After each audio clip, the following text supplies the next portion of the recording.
Second, I had a good point. Well, and go for it. it was used 7. Had pretty mixed results generally, but when They can learn from that. Look at this. Already an aggressive play here from Estrella. Oh, gonna take down Cyber. The solid state who caused such a debate. easy for BlackDragons to just fall back and back and back towards the brick stairs, back down them, back in towards the site. Though Rare, unfortunately, sort of gives them an engagement. And oh, there is that play. None of the cover, and BlackDragons overstayed their welcome demo. Yeah, they did. After half of that great opening pick. Oh, slowly. Oh, okay. They're being bled out. I mean... And then it's entirely turned. It's almost in that weird way. I guess I can still sort of make a comment on it. This is what Team Liquid Alienware were doing against FaZe every single time. The opening body would go away from them, and they would just collapse and close down and not sort of change the critical aspect of their play. There's one, but there's only one.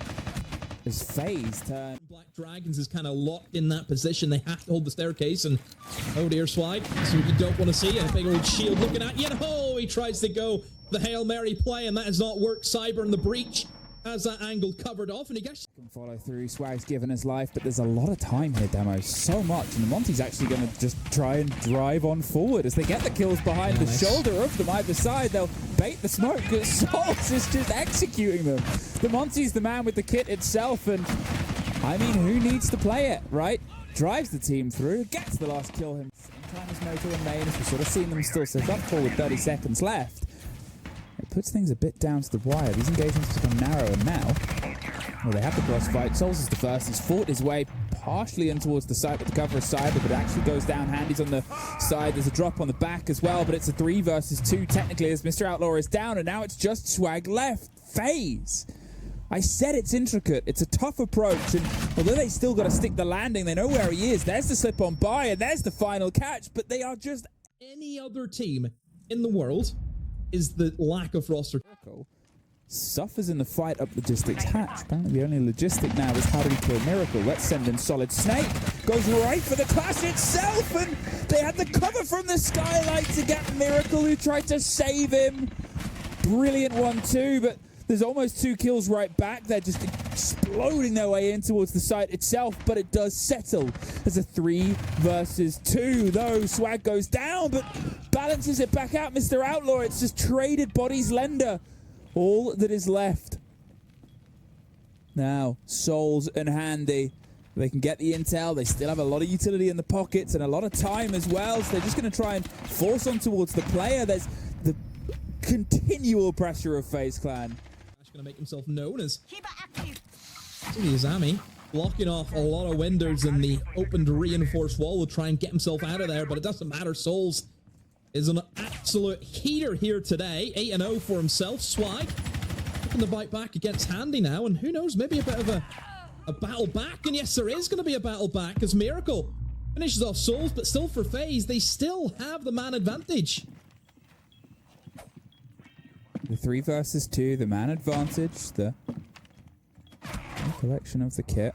But now a 2 versus 2. Now they've got themselves sort of leveled out. Can they try and just pinch themselves back in a minute? A minute is so much time, and with a smoke, but no grenades. Vidiking is suddenly left alone, but it's a 1 versus 1. A 1 versus 1 here, a desperate fight, but look at where the kit is and look at where the player is. He's just going to take the engagement demo and win it.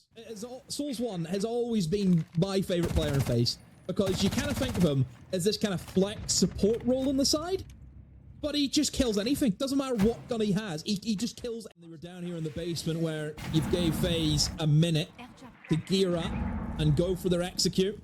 They've got their hatches open. You know it's just only going to be a matter of time, and whenever you give picks like that away, it's just so easy for FaZe now. With that 2-man advantage, they can just take their pick in terms of where they want to go. And because there was that heavy hold above, it'll leave areas soft like that. Look at the triple wall in towards Church. It is not going to be a fun place to sit for any defenders. And goes the Goyo canister, which will stem off anyone dropping in towards Mo. In goes the Yings from Souls. 30 seconds left, and KDS drops the oil pit, using that man advantage to really spread things out. And there's Cyber. An easy pick up. FaZe 6-0. I don't know why, but he does. I've read my contract. This was not in there. The window will stay intact, and that means that trying to flood in towards Jacuzzi, not going to be an option now. Might just have to try and smoke it off. Well, they got there first. They're going to see if they can try and flood their way in on the back of it, and they've actually driven all the way in towards Bathroom, cut the site in half, but they seem to know, and Vinicking, I think, collateral the double there. Oh, no. And now they've lost the players inside the site. They've lost their bees in their breach, but they do get one underneath. Handy gone. This is a pre-prepped and ripped C4 that he's just loosed and not caught anyone with. But FaZe get to play into that element they love. Holding on with guns. There's a swing. There's a quad. I said we might get an ace earlier on, but we could end with another 7-0 and an ace. Vinicking finds it! And that is, for all the stories, all the marbles, and all the point of it, FaZe's to take a wonderful ace, ends a wonderful clubhouse. Unless you're BlackDragons, in which case you find yourself in the lower bracket and with a lot to prove.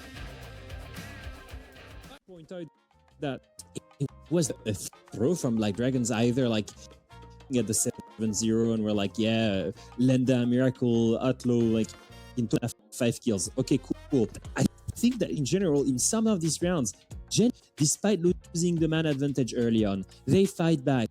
The 3v3, they manage to have some kind of resemblance of a trade. In general, I'm still the level that we expect to try and beat